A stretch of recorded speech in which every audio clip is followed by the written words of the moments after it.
ప్రస్తుతం మనము ప్రజాభవన్ దగ్గర ఉన్నాము. అంటే ప్రతి మంగళవారం రోజు ఇక్కడ ప్రజావాణి పేరుతోటి రాష్ట్ర సర్కార్ అంటే వివిధ ప్రజలకు ఎలాంటి ఇబ్బందులు ఉన్నాయి ఏంటి అని చెప్పేసి అవి అన్నింటినీ ఇక్కడ అర్జీ రూపంలో తీసుకొని పరిష్కరిస్తాము అని చెప్పేసి కాంగ్రెస్ గవర్నమెంట్ అధికారంలోకి వచ్చి నుంచి దాదాపుగా 2.5 సంవత్సరాల నుంచి కూడా ఇక్కడ ప్రజాపాలన నడుస్తుంది. ప్రజల గవర్నమెంట్ అని చెప్పుకుంటున్న ఈ ప్రజాపాలకులు మరి ఎంతవరకు ఈ ప్రజల సమస్యలను కావచ్చు, ప్రజలు ఎలాంటి అర్జీలు అర్పిస్తున్నారో అవి ఎంతవరకు పరిష్కారం అవుతున్నాయో చెప్పేసి వాళ్ళని అడిగి తెలుసుకునే ప్రయత్నం మనం చేద్దాం. మనతో పాటు గవర్నమెంట్ స్కూళ్ళల్లో పనిచేసే స్కామింజర్స్ ఉన్నారు, వాళ్ళని అడిగి తెలుసుకునే ప్రయత్నం అయితే మనం చేద్దాం. అక్క నమస్తే. అక్క చెప్పండి అక్క, ఎలాంటి మీ సమస్య, ఎక్కడి నుంచి వచ్చారు, ఏ జిల్లా నుంచి వచ్చారు, ఏంది మీ సమస్య, ఏం చేస్తుంటారు, మరి ఇక్కడ ప్రజావాణిలో ఏం అర్జీ అర్పించుకున్నారు, ఏం దరఖాస్తు ఇస్తే అక్కడి నుంచి స్పందన ఏమొచ్చింది మీకు?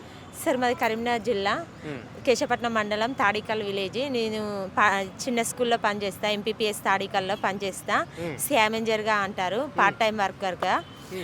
సార్ మేము ఒక అటెండర్గా చేయాల్సిన పనులన్నీ మేమే చేస్తాం. బాత్రూమ్ క్లీనింగ్స్, చెట్లకు నీళ్లు పోయడం, చెట్ల చుట్టూ రౌండ్ వేయడము, ప్లస్ స్కూల్ రూమ్స్ క్లీన్ చేయడము, అరౌండ్ క్లీన్ చేయడం, టాయిలెట్లు క్లీన్ చేయడం, టోటల్ వర్క్ రిజిస్టర్ల కానుండి టోటల్ వర్క్స్ ఒక అటెండర్ చేయవలసిన పనులతో సమానంగా మేమే చేస్తున్నాం. మా స్కూళ్ళల్లో అటెండర్సే లేరు, టోటల్గా అటెండర్సే లేరు. ఇప్పుడు ఈరోజు మేము ప్రజావాణికి వచ్చి దివ్య మేడంకి కలిసాము. దివ్య మేడం మేము కొన్ని 6 రిక్వెస్ట్ చేసాము, 6 డిమాండ్లు రిక్వెస్ట్ చేసాము. 6 డిమాండ్లలో చేసేయాల్సినవి మాకు కనీస వేతనం ఇమ్మన్నాము, పర్మనెంట్ ఉద్యోగ భద్రత కావాలన్నాం, డైరెక్ట్ మా అకౌంట్లలోనే మాకు అమౌంట్ పడాలి, 5వ తారీఖు వరకు అమౌంట్ కావాలని చెప్పినాం.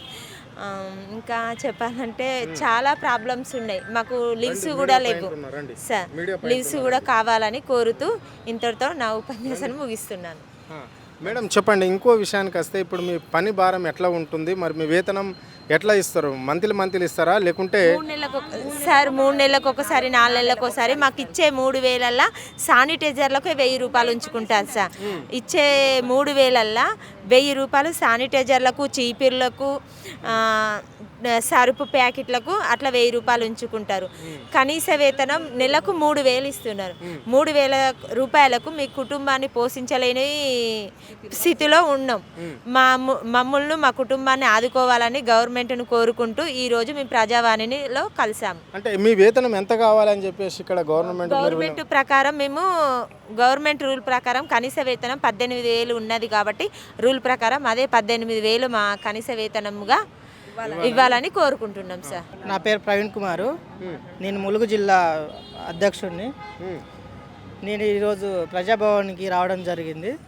ఇక్కడ మనకు 2024లో మనకు స్కావెంజర్లని నియామకం చేశారు. అమ్మ ఆదర్శ పాఠశాల కమిటీ, ఏఏపీసీ అంటారు దీన్ని. అయితే దీంట్లో మనకు కావాల్సింది ఏంటంటే మన బాధ్యత మరుగుదొడ్లను శుభ్రపరచడం, చెట్లకు నీళ్లు పోయడము, మా పరిసరాలు పరిశుభ్రంగా ఉంచడము, గదులు శుభ్రం చేయడం వంటి మన బాధ్యత.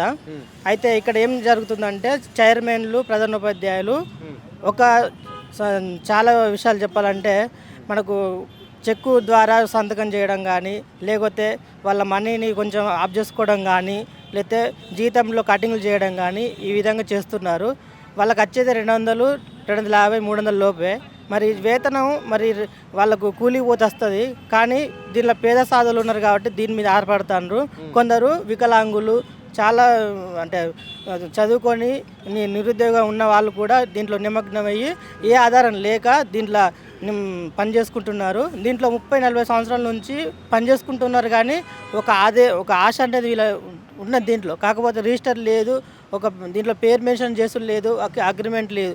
నిజానికి ఒక రిజిస్టర్ పెడితే వీళ్ళు ఇక్కడ నుంచి మీకు ఇచ్చే జీతభత్యాలు ఎవరిస్తారు, ఎక్కడి నుంచి వస్తాయి, మీరు ఎప్పుడు భర్తీ అయ్యారు, రాష్ట్ర వ్యాప్తంగా ఎంతమంది పనిచేస్తున్నారు?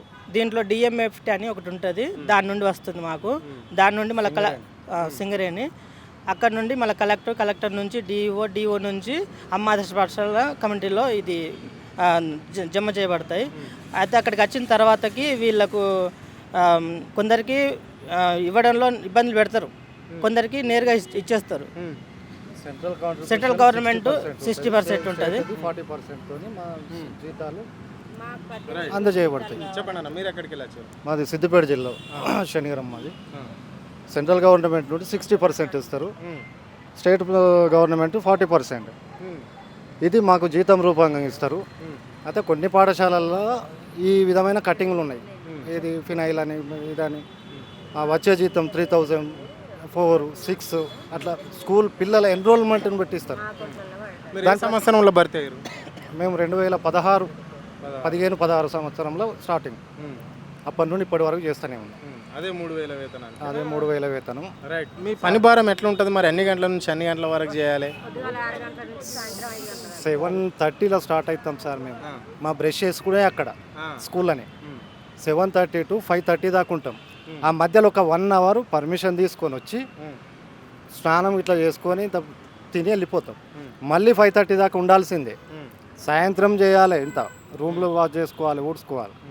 పొద్దున మా గ్రౌండ్, వాష్రూమ్స్, ఇంకా వాటరింగ్, డే టైంలో వాటర్ ప్లాంటేషన్కు వాటర్ పట్టడం. ఇక మాకు చేతి నిండా పనే ఉంది కానీ వచ్చే ఆదాయం అయితే తక్కువ ఉంది సార్. రైట్. అంటే ఇక్కడ మీరు దాదాపుగా 14 అంటే దాదాపుగా 15-16 సంవత్సరాల నుంచి మీరు ఇక్కడ ఉద్యోగం చేస్తున్నారు కదా. సో ఇప్పుడు మీరు ఏమేమి కావాలి అని చెప్పేసి ఇక్కడ ప్రభుత్వానికి కోరుకోవడం అని జరిగింది. మీ డిమాండ్స్ ఏంది ప్రధానంగా? సార్ ర్యాండమ్గా ఈ ఎన్రోల్మెంట్ కాకుండా అందరికీ ఒకే విధమైన జీతం. కార్మికులకు 18,000 అనేది కార్మికులకు వేతనం అనేది ఉంది. 18,000 ప్లస్ మా అకౌంట్లో మాకు డైరెక్ట్ జీతం ఇవ్వాలి.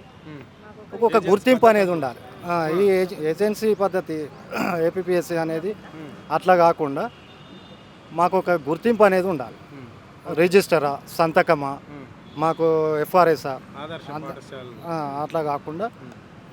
అయితే మా ఉద్దేశం ఏంటంటే ఇది 2024లో వచ్చిన జీవో 21 ప్రకారము మనకు పేరు మెన్షన్ చేయడం కానీ అగ్రిమెంట్ ఇలాంటి పదాలు ఉన్నాయి. ఆ పదాలన్నీ కొంచెం సర్చ్ చేసి మాకు అవుట్ సోర్సింగ్ కానీ లేకపోతే కుదిరితే రెగ్యులరైజేషన్ చేయాలి అని నేను కోరుకుంటాను. ఎందుకంటే 30-40 సంవత్సరాల నుంచి వీళ్ళు ఆశపడి చేస్తున్నారు కానీ వీళ్ళకు ఒక ఆధారం అనేది ఏం లేదు. ఒక రిజిస్టర్ పెడితే స్కేల్ పెరిగితే వాళ్ళకు ఒక భవిష్యత్తు ఉంటుందని ఒక ఆశ ఉంటుంది. పిల్లల భవిష్యత్తు అంటే వాళ్ళు డిగ్రీలు పీల్చి అయినా కూడా నిరుద్యోగులుగా ఉంటున్నారు. వాళ్ళని కొంచెం గుర్తించి, ఇప్పుడు స్కావెంజర్లను కొంచెం గుర్తించి, ప్రభుత్వ ఉద్యోగులకు గుర్తించి వాళ్ళకు న్యాయం చేయాలని నేను కోరుకుంటాను. అంటే ఇప్పుడు ఈ స్కావెంజర్గా చేయాలంటే ఏమన్నా విద్యా అర్హతలు అవసరమా? విద్యా అర్హతలు ఏం లేవు. కాకపోతే మనం చేసే పనిని బట్టి వాళ్ళు వేతనం ఇస్తుంటారు. ఆ వేతనం అంటే మనకు పిల్లల సంఖ్యను పట్టిస్తారు. 0 నుంచి 30 మంది పిల్లలు ఉంటే 3,000, 30 మంది నుంచి 100 లోపు ఉంటే 6,000 రూపాయలు ఇవ్వాలి. 100 నుంచి 250 మంది ఉంటే 8,000 ఇవ్వాలి. ఇంకా పైన ఉంటే ఇంకా చెప్పుకోవాలంటే 20,000 రూపాయల దాకా ఇస్తారు. ఇది గురుకులాల్లో కూడా వర్తిస్తుంది. అట్లా కాకుండా మాకు పిల్లల సంఖ్య కాకుండా మాకు ఒక సొంత అకౌంట్ క్రియేట్ చేసి మాకు ఇవ్వాలి. ఎందుకంటే ఎస్ఎంసీ చైర్మన్లు, ప్రధానోపాధ్యాయులు చాలా ఇబ్బందులు గురి చేస్తున్నారు. అలా గురి చేస్తే మేము చాలా ఇబ్బందులు గురి అవుతున్నాము. ఎందుకంటే మా పిల్లల భవిష్యత్తును ఆలోచించుకొని వెట్టి చాకరీ ఉదయం నుంచి మొదలు పెడితే సాయంత్రం వరకు వెట్టి చాకరీ చేసుకుంటున్నాము. ఓపిక పట్టి సార్లు ఏమన్నా కూడా మేము భరిస్తున్నాము. వాళ్ళు మేము తీసేస్తాం అని గట్టి అన్న కూడా మేము గట్టి పట్టుతో మేము ఈ పని చేసుకుంటున్నాము. కాబట్టి మాకు ఈ ప్రభుత్వం దీంట్లో ఎక్కువ శాతం మహిళలే ఉన్నారు. ఈ మహిళలు న్యాయం చేస్తారని మేము రేవంత్ రెడ్డి సార్ని మేము కోరుకుంటాను. అలాగే సీతక్క మేడం కూడా కోరుకుంటాను.